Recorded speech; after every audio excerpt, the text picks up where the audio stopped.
प्रताप महांती सूचना अधिकार कर्मी देखु सारा ओडिशा रे वर्तमान चर्चार विषय वस्तु पलटि आमर जो बोर्ड ऑफ सेकेंडरी एजुकेशन जोटा अच्छी बीएससी कटक विभिन्न समय प्रश्नपत्र लीक ये ऑलरेडी खबर शिरोनाम थिला एबे भी अच्छी बीजेडी सरकार अपरागता अनेक कर्मचारी वर्ष वर्ष धरी 20 वर्ष 30 वर्ष गोटे जगह अच्छा एबे बीजेपी सरकार आसिला परे मध्य विभिन्न समय जमी स्पेशल ओटीटी परीक्षा लिकेज है प्रश्नपत्र ता पूर्वर भी प्रश्नपत्र लिकेज तो गोटा सीरीज प्रश्नपत्र से लिकेज के चली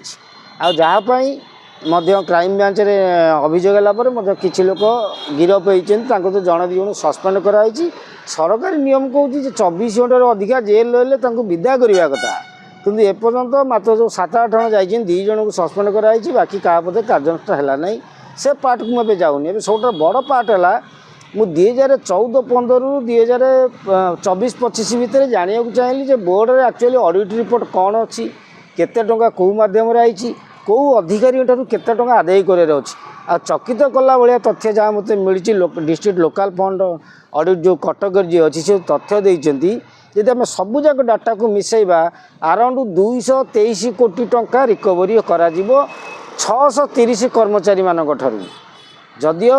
लोकल फंड ऑडिट निजे तो दुर्नीति सामिल से ये ओडिशा रे सबुठ बड़ दुर्नीतिग्रस्त कार्यालय है लोकल फंड ऑडिट कार्यालय 223 कोटी टंका टोटाल से आदाय हो 223 कोटी टंकार ऑब्जेक्शन अमाउंट अच्छी तादेर अच्छी आ बाकी 3 कोटी समथिंग भाया रोचे आमर ऑलरेडी सरचार्ज हो माने काठू केते आदाय हम सी ऑलरेडी फिक्स हो ये पर्यंत 20-21 पर्यंत ऑडिट होती 21-22 है 22-23 है 23-24 है 24-25 ऑडिट करा जाई नहीं आ जो 14-15 रु 20-21 पर्यंत जो ऑडिट रिपोर्ट मैंने देइचंती तादेर प्राय 630 लोक अच्छा जो माने सरचार्ज हो 3 कोटी 80 लाख 88 लाख भाया माने सरचार्ज हो आदाय हवा कथा टंकाटा आदाय होनी ऑब्जेक्शन अमाउंट अच्छी 222 कोटी ना 23 कोटी टंका अच्छी से बाबद टंकाटा आदाय नहीं अल टुगेदर कहले 223 कोटी समथिंग टोटाल 630 लाख आदाय करा आ बोर्ड वाला कौन कर जो आम लोकल फंड ऑडिट कौन कर टोटाल लिखिदेले ये टका आदाय हो कि कौ अधिकारी ठारू केते टंका आदाय हम से बाबद तथ्य न दे लिखुंट यहाँ पब्लिक इंटरेस्ट आसुनी यहाँ हूँ व्यक्तिगत तथ्य मुझे सरकार को कहना चाहे लोकल फंड ऑडिटिंग रिपोर्ट वाला भी कहना चाहे जे सरकार जनसाधारण टंकार ये जनता है देशर मालिक ये देश चली आपणकर नेता हूँ मंत्री हूँ आईएएस हूँ ओएस हूँ राष्ट्रपति प्रधानमंत्री सब जनता सेवक आम सेवा करुँच आम टंकार दरमा दिखाऊँगी घर चलुँ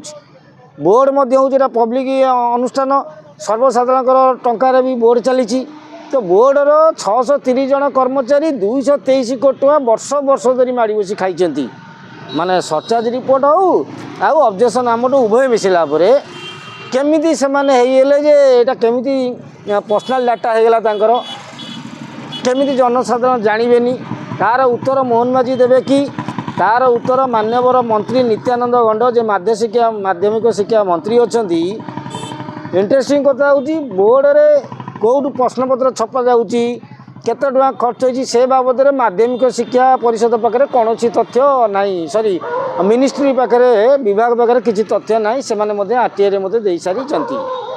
जो मगाऊँ प्रश्नपत्र कौटी छपाला से सीधा पठे ओसपा को आ बोर्ड को जे तमें दियो ता माने जो परीक्षा मनुमन बोर्ड घोषणा कर 31 तारिख हम स्पेशल ओटीटी ए बाबद माध्यमिक शिक्षा विभाग 5 पैसा पचार आ जो मंत्री रही नित्यानंद गंड बाबू मंत्री खाली कथा चिकण काम कम ताकू 5 पैसा पचारू ना बोधे नत बड़ दुर्नीति 2014-15 रु आसी है 25 है 10 वर्ष है 223 कोटी टका लुटिकी खाई जहाँ को ऑडिटर धरी ऑडिटर सरचार्ज कर टंका कहीं आदाय कर अच्छी मान्यवर लोकप्रिय मुख्यमंत्री मोहन माझींकर अच्छी दम अच्छी तापर स्पेशल ऑडिट करेंगे कि जो अधिकारी मैंने टंका खाई पलैं जदि पेंशन होल्डर होता पेंशन काटी टंका भरी पारे कि दृष्टांतमूलक पदक्षेप नियंतु लोकप्रिय सरकार मुझे आशा करुँच पब्लिक फंड जेहेतु पब्लिक फंड किसी कर्मचारी ये बोर्ड लगी सारा ओडिशा रे बीजेपी सरकार ऑलरेडी बदनाम हो सारे तेणु मोहन माझी आउ ମାନେ ଅତି କଷ୍ଟରେ ଗୋଟେ ସରକାରକୁ ଆସିଛ ଆଉ ସରକାରକୁ ବଦନାମ ନ କରି ଦୃଢ଼ ହସ୍ତରେ ପ୍ରିୟାପ୍ରୀତି ପୋଷଣ ନ କରି ଏ ଉଚ୍ଚ ଆମର ମାଧ୍ୟମିକ ଶିକ୍ଷା ମନ୍ତ୍ରୀ ନିତ୍ୟାନନ୍ଦ ଗଣ୍ଡବାବୁ ଆଉ ମୋହନ ବାବୁ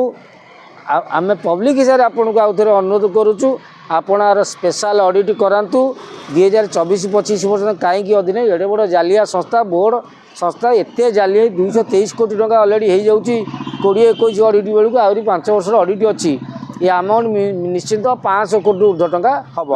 तेणु आर तदंत करा आमे दाबी करुँ।